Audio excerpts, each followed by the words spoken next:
안녕하세요. 야, 벌써 12월입니다. 제가 벌써 이제 12월 1일 날 내년을 준비하는 글로벌 금융시장 전망으로 인사드리게 된 웰스이드 김양수입니다. 자, 제가 지난달에 말씀드렸던 것처럼 이번 달은요, 올해를 한번 정리해보고 그 다음 내년을 어떻게 준비해야 될 것인가로 좀 특집으로 꾸며봤어요. 그래서 한번 지금까지 있었던 것들이 왜 이런 일이 벌어졌고 내년은 그러면 도대체 시장이 얼마나 어려울지 이런 얘기들을 좀 허심탄회하게 한번 나눠보려고 해서요. 아마 오늘 방송이 조금 30분 정도 넘어갈 수도 있을 것 같아요. 그래도 드리고 싶은 말씀, 좀 정보가 되는, 좀 도움이 되는 정보들을 좀 전달해드리기 위해서 그런 거니까 제가 오늘 좀 알차게 준비한 내용 같이 시작해 보도록 하겠습니다. 자, 사실은 제가 오늘 이 방송을 위해서 2022년에 우리나라 증권사에서 나오는 연간 전망 레포트, 은행에서 나오는 거, 경제연구소에서 나오는 거, 그 다음에 해외에서 나온 리포트까지 다 리뷰해봤어요. 그래서 거기서 지금 공통적으로 얘기가 되고 있는 것들, 좀 문제가 있는 거, 아니면 좀 어려운 부분, 그 다음에 앞으로 좀 희망적인 내용, 이런 것들 같이 정리해가지고 말씀드리는 시간으로 준비를 했으니까 제가 좀 시간이 좀 짧더라도 좀 임팩트 있게 얘기를 말씀을 드릴게요. 자, 아이고, 올해 진짜 고생 많으셨습니다.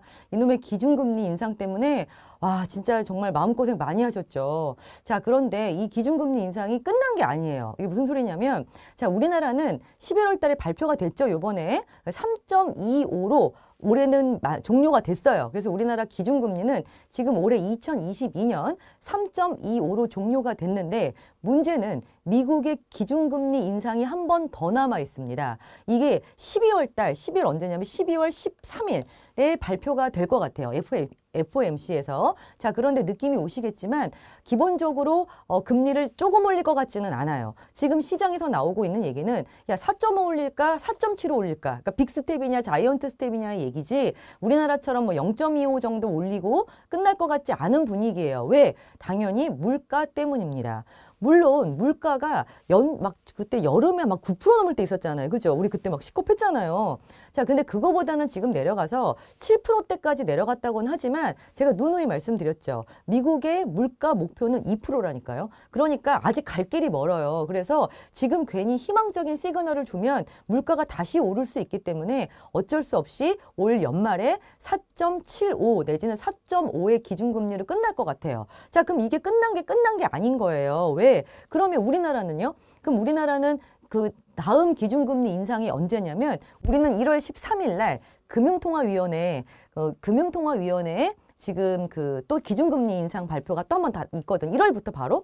그럼 생각해 보세요. 미국 기준금리가 만약 4.75까지 올랐다고 봐요. 그럼 우리나라 3.25인데 너무 차이가 많이 나잖아요. 그러면 당연히 어떻게 보면 이제 외국 투자 자금 그가 빠져나가는 거라든지 환율 방어를 위해서라도 어떻게 해요? 올릴 수밖에 없다니까요. 그러면 저희는 내년 2023년 1월부터 기준금리가 어느 정도 또 따라 올라가야 돼요. 자, 그렇게 되면 뒤에도 다시 한번 말씀드리겠지만 이 기준금리 인상으로 주변에 계신 분들이 와, 예금금리 올랐다 좋아하시는 분보다 대출금리 인상이 너무 버거운 분들이 많아지고 있습니다. 자, 기준금리 3.25잖아요. 그러면 담보대출의 기준금리가 되는 코픽스 신규 취급액 기준은 3.9가 넘어가요. 자, 그럼 여기에서 가산금리 2%에서 4% 붙어버리면 정말 이제 올 연말부터 대출금리 8%의 시대가 시작됩니다. 와, 그래서 정말 누누이 말씀드리지만 이 대출, 이자 비용, 그 다음에 이제 유동성, 위기, 관리, 굉장히 어떨 때보다도 더 팍팍하고 제대로 된 준비가 좀 필요한 2023년이 시작될 것 같습니다.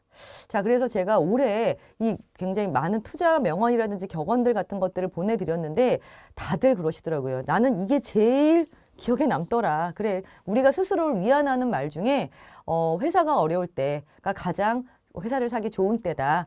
남들이 욕심을 낼 때 두려워하고 남들이 두려워할 때 욕심을 내야 된다라는 이 워렌 버핏의 명언이 가장 가슴에 와닿는다라고 말씀하시는데 압니다. 이 두려운 상황에서 용기를 낸다는 거 정말 쉽지 않지만 희한하게 또 용기를 내고 실행을 하시는 분들이 나중에 보면 좋은 수익을 가져가시는 경우가 많았던 거 반드시 기억하시고 2023년 힘들겠지만 제가 좀 더 자세하게 시장을 좀 알려드리도록 하겠습니다.